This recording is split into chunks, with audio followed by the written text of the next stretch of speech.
भाजपा हराओ अभियान की अध्यक्षता अहरा नेशनल पार्टी के राष्ट्रीय अध्यक्ष एवं राष्ट्रीय महागठबंधन के मुखिया संयोजक दुआ का कहना है कि भारत एक सेक्युलर देश है। इस लोकतांत्रिक देश में हमें समतामूलक समाज की स्थापना हेतु संकल्पित होना होगा। जाति पाति तथा ऊंच नीच के भेदभाव को समाप्त कर सबका साथ सबका विकास करना होगा। सत्ताधारी पार्टियां विनाश करने में लगे हैं, आज लोग डरे हैं, सहमे हैं। बेरोजगारी, महंगाई, शिक्षा, स्वास्थ्य की बदहाली पर सत्ता पक्ष का उदासीकरण देश को विनाश की ओर ले जा रहा है। सत्ता पक्ष घोषणा पत्रों में जनहित एवं राष्ट्रहित के लिए किए गए वायदों को दरकिनार कर झूठ और नफरत के आधार पर झूठा सपना दिखा रहा है। बुद्धिजीवी वर्ग गांधी जी के 3 बंदर बने हुए हैं और सत्ता पक्ष हमारे नौजवानों को दिशाविहीन कर निर्धनता की तरफ धकेल रहा है। शिक्षा और स्वास्थ्य का व्यवसायीकरण और पर्यावरण को दूषित कर सिर्फ कुर्सी का खेल खेला जा रहा है। ऐसी स्थिति में किसी भी पार्टी को जादुई आंकड़ा प्राप्त न हो और देश की लगभग 42 लाख एनजीओ और 5000 पार्टियों का साथ व विकास होना चाहिए। सभी जनहित और राष्ट्रहित में काम करना चाहते हैं, पर केंद्र सरकार इस काम में रुकावट डाल रही है। जो सत्ता में है हम उसकी कार्यशैली के विरोधी है। विकास कॉर्पोरेट हाउस का हो रहा है और जनता का विनाश हो रहा है। संपूर्ण भारत में भाजपा की स्वीकार्यता नहीं है। आखिरकार देश पर राज करने वाली भाजपा तमिलनाडु, केरल, बंगाल व अन्य में जीरो क्यों है? देखिए, सीधी सी बात है कि सरकार अगर सुशासन करती है तो हमें बोलने की जरूरत नहीं है। आज हमारे बुद्धिजीवी भी ये समझने लगे हैं, हमारे पत्रकार, कि बोलने की अभिव्यक्ति पे रोक है।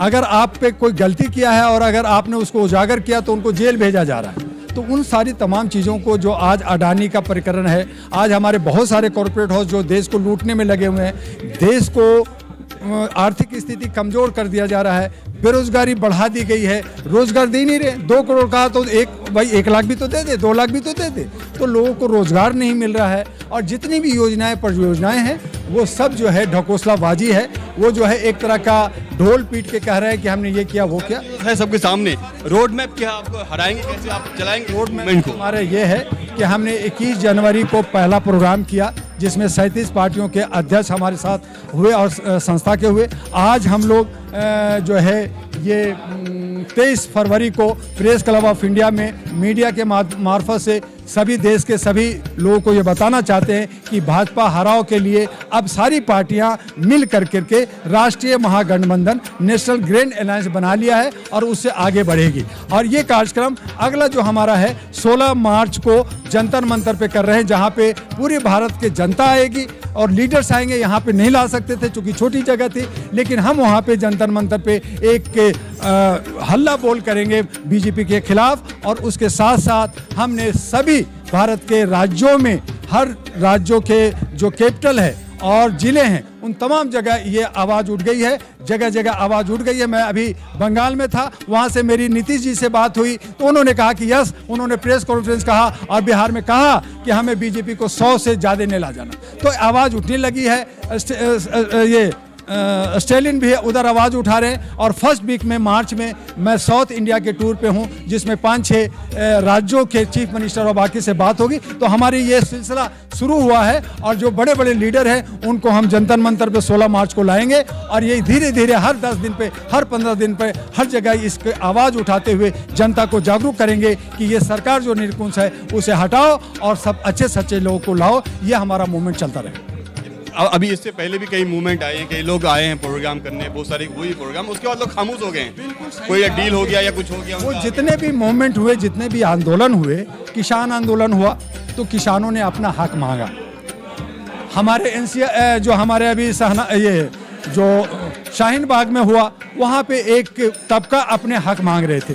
मैं पूरे भारत के हक की बात कर रहा हूँ, ये लोकतंत्र बचाने की बात कर रहा हूँ। मैं कह रहा हूँ कि अगर लोकतंत्र नहीं बचा तो ये जो है राजतंत्र हो जाएगा, और अगर लोकतंत्र नहीं बचा तो संविधान नहीं बचेगा, और संविधान नहीं बचेगा तो फिर व्यवस्था सब खत्म हो जाएगी। तो रहेगा क्या? कुछ कह रहे हैं व्यवस्था बदलो और कुछ कह रहे हैं संविधान को लागू करो, कुछ कह रहे हैं अम्बेडकरवादी कर रहे हैं, कुछ लोग कर रहे हैं कर्पूरी ठाकुर कर रहे हैं। मैंने कहा मेरे भाई, ये सब कुछ कर लेना तब जब आप निरंकुश सरकार को बाहर करो और आप अंदर जाओ, आप ठीक कर लो। तो इसीलिए हमने सीधा सीधा सवाल किया कि भाई सत्ता में कौन है?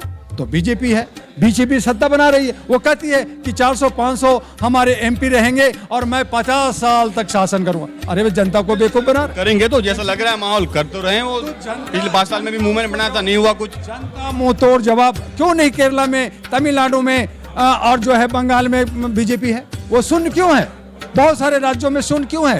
रह गया ये कि जनता अगर चाहेगी कि वो सरकार हो तो ठीक है, हम भी तस्लीम कर लेंगे। जनता तो हिंदू मुस्लिम के नाम पर वोट कर रही है ना। तो यही हमें बताना है कि ये हिंदू मुस्लिम का राज ठीक नहीं है। पहली बात तो हिंदू शब्द ही हमारे धर्म में नहीं है, सनातन है।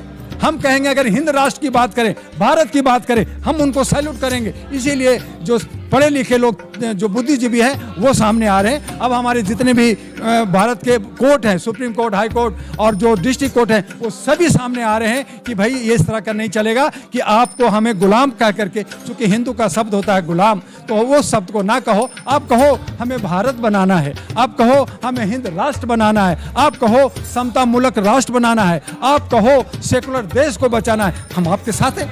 लेकिन अगर आप एक तबका को लेके दूसरी तबका को गाली दोगे, दूसरे को आप जो है मारने और पीटने और जेल में भेजने की काम करोगे, जो आवाज उठाएगा, जो आपका मौलिक अधिकार को छीनेगा, जो हमारे बोलने के अधिकार को छीनेगा, हम उसके लिए लड़ेंगे। और इसी जनता को ये सारा मैसेज लेकर के आपके माध्यम से पूरे भारत में जा रहे हैं और ये मूवमेंट तेजी से चलेगा। और मुझे पूरा विश्वास है कि 2024 में भाजपा 2072 नहीं लाएगी, ये हमारा विश्वास है। एक आखिरी सवाल आपसे कि एक बड़ा तबका इस बार राम मंदिर के नाम पे वोट करेगी और हिंदू राष्ट्र की भी बात चल रही है, उसको किस नजर से देखते हैं आप? उससे कैसे बात करें? देखिए, अब हिंदू को तोड़ रहे हैं। देखिए, हिंदू कह रहे हैं कि जो हिंदुस्तान में रहता है हिंदू है। पहली बात तो हिंदू शब्द गाली है, गुलामी है। वो सनातनी कहें, चौबी कहें, भी बहुत सारे सोशल मीडिया में ये ट्वीट चल रहा है कि हिंदू शब्द ही जो है गाली है। तो वो आपस में ही तोड़ रहे हैं। आज जो है स्वर्ण वर्ग, शूद्र वर्ग 84%, 3%, 4% की ये राजनीतिक तोड़ कर करके राजनीति कर रहे हैं। मैंने कहा कि ये राजनीतिक नहीं होना चाहिए, समतामूलक होनी चाहिए। भारत में जितने भी नागरिक हैं, जो भारत के हैं, उन भारत के उनके मौलिक अधिकार, उनके जो उनका जन्मसिद्ध अधिकार है, उनका यूनिवर्सल अधिकार है, वो मिलना चाहिए। तभी हम अखंड भारत कहलाएंगे और पूरे विश्व में हमारा आन बान शान बढ़ेगा। तो उसके लिए जो लोग सिर्फ कुर्सी के लिए कुछ चंद समाज को तोड़ करके जो राजनीति कर रहे हैं, वो गंदी राजनीति कर रहे हैं और उसका जवाब जनता देगी। जनता समझ गई है।